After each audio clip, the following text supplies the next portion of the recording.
welcome, y'all. It is great to see y'all. We're going to be doing some wonderful panels. This is going to be our Meet the Creator section. We got the DNA of a franchise. I'm going to be talking to some of the folks from Gears of War. I'm just going to get into it because you don't want to hear me talk. I got this. So coming to the stage right now, I got some friends from the Coalition, Matt Searcy, Creative Director, and Nicole, Fawcette, Brand Director. Come on to the stage. Welcome them with me.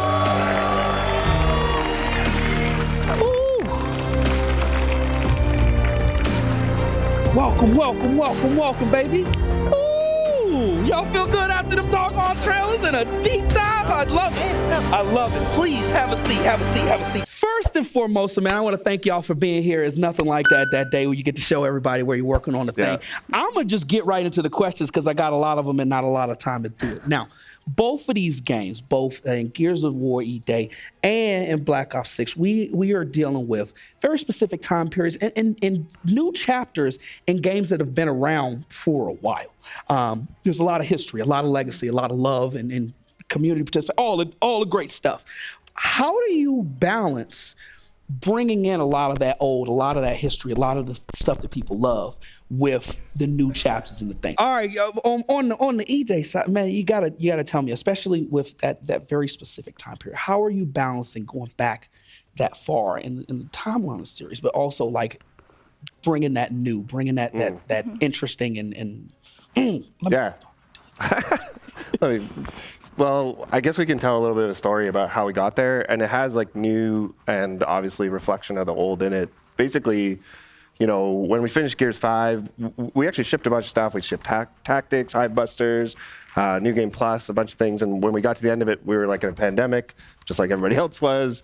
At the studio, we were really reflecting on what we valued in Gears. And at the same time, we were moving to Unreal 5. So all new technology, new engine, all sorts of new opportunities. We were building a bunch of stuff new. So we were able to take all of our sort of ambitions about the new stuff, and then basically at the same time we were reflecting on like how we talked about Gears, how the fans talked about Gears, and finding that heart. Yeah, we heard a lot of words that our fans were using, like brotherhood, brutality, the idea of like sadness, this kind of melancholic world, and then obviously the overtop spectacle of Gears. And we were kind of learning about ourselves through our fans, and deciding that for us, it's about staying true to who we are at the core, the DNA, the things that never change. But we can do new things. We can introduce new technologies and kind of push the story forward. So, you actually mentioned some of the new tech work with Unreal 5. Like, how has changing which tech stack you're working on impacted some of the things that you can do and some of the feedback that gives the player? Yeah, I mean, without getting into the details too much, one of the cool things about our studio is we work so closely and with Epic and Unreal, and we really try to push stuff. So we're always looking for like everywhere. Like the real answer is everywhere. Like graphical fidelity. Our trailer is built-in engine. Like it looks fucking awesome. I hope you all thought it looked fucking awesome. Ain't lying. But it also goes like everything from how we approach like animation tools and fidelity to just the way the world is going to look and feel, but also like cinematic storytelling techniques. So there's a lot of technical improvements you get to lean into, at the same time pushing sort of creativity and storytelling and vibe and feel. And ultimately it all came together, and we looked at it and said, E-Day was the perfect place to take that vibe, our ambitions, the story, the stuff the fans, and us, the words that we were all using about Gears, and try to package it all together. It just felt right, so we went for it. Both of these games have very committed audience. I know that's the understatement of the year. But how do you take those audiences into consideration? For a lot of folks, like, they've been looking for these installments for a minute. I know people have been checking for Gears for a minute, and people have been looking for the new car for a minute.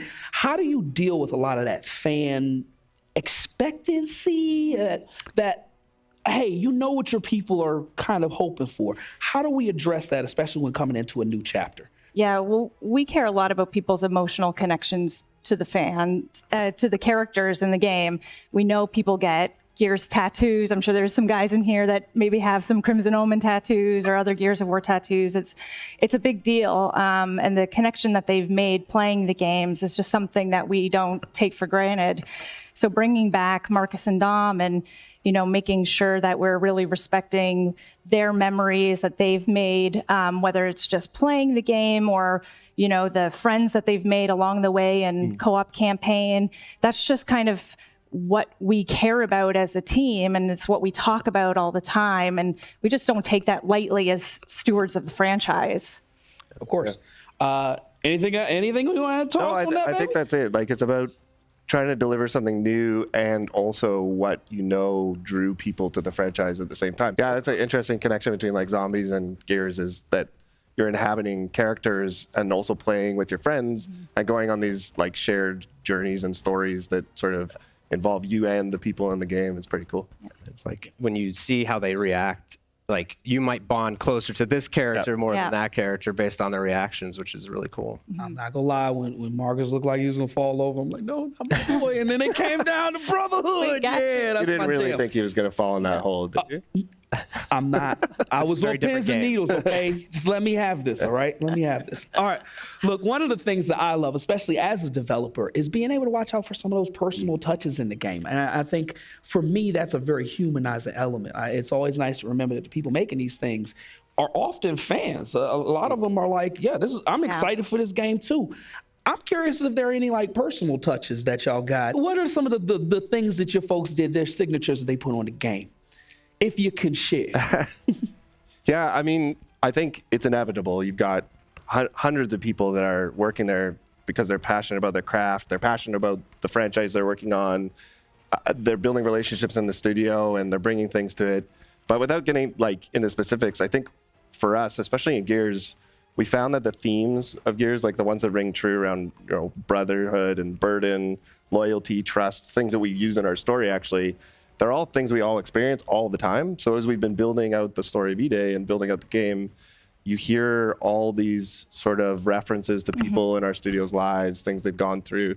They all end up in there. They all end up in the stories and the characters, which is pretty special. Like, it's not like, oh, that was my, I put my dog's name in. It was more like, actually, there's significant things in our world that come from the people who made the game. Yeah. See, that I love stuff like that. That makes the game feel like something that you labored on, something that you are part of. Absolutely. Not just something that you're just making just to make. Early days when you're working, like when I was working on campaign levels, I ended up like on Black Ops 2, I named a red shirt in one of the levels I was working on, Crosby, because of a previous game on Black Ops 1. He was like this one-line character, but he was just hilarious to all of us. So I started to name him there, and then I moved to another campaign level and another one, and soon enough there was like 8 levels with Crosby in it, and he had a full character arc. I mean, Crosby is the Carmine of Black Ops. Black Ops. I actually want to go back a little bit and dig into those specific time periods in both of those franchises, because for me that was the standout thing in the trailers, that both of them made a big point to point out this is where this is happening and this is the story that we want to tell around this. I'm going to start with E-Day, especially because it's such a big moment in the franchise. And to go back to E-Day, there's got to be a significance to that, especially when you could look at the future, but picking that very specific date. Yeah, for sure. What was going through the creation team mind when we went in that general direction? Yeah, well, E-Day is an origin story, and it's the origins of so many things in our franchise. It's obviously the day that the locusts emerged from the ground and their world kind of turned upside down, and the original games kind of take place 14 years after the world has already spent a lot of time in this kind of collapsed, what we call destroyed but beautiful state. But E-Day also allows us to tell the origin of the bond in the franchise with Marcus and Dom. When you first meet Marcus and Dom in the game, they're not going to be the characters you know from the original trilogy. They're returning veterans from a human war called the Pendulum Wars. It's peacetime. A very short-lived peace on the planet of Sarah. It's armistice. People are looking forward to like a new hopeful future.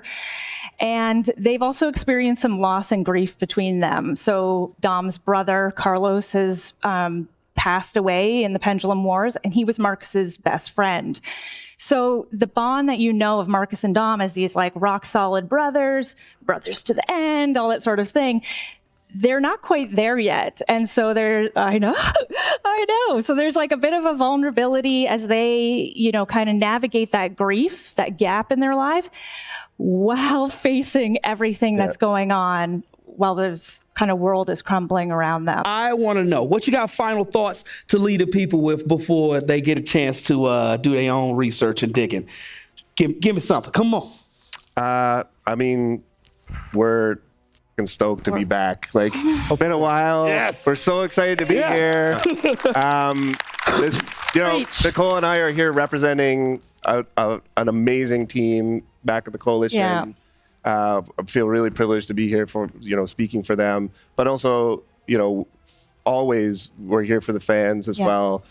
Gears is one big family, and, we're excited to bring in a new chapter to it, and can't wait to, for the day when we all get our hands on it. I want to thank all y'all for being here. Can we give our panelists one more round of applause, please?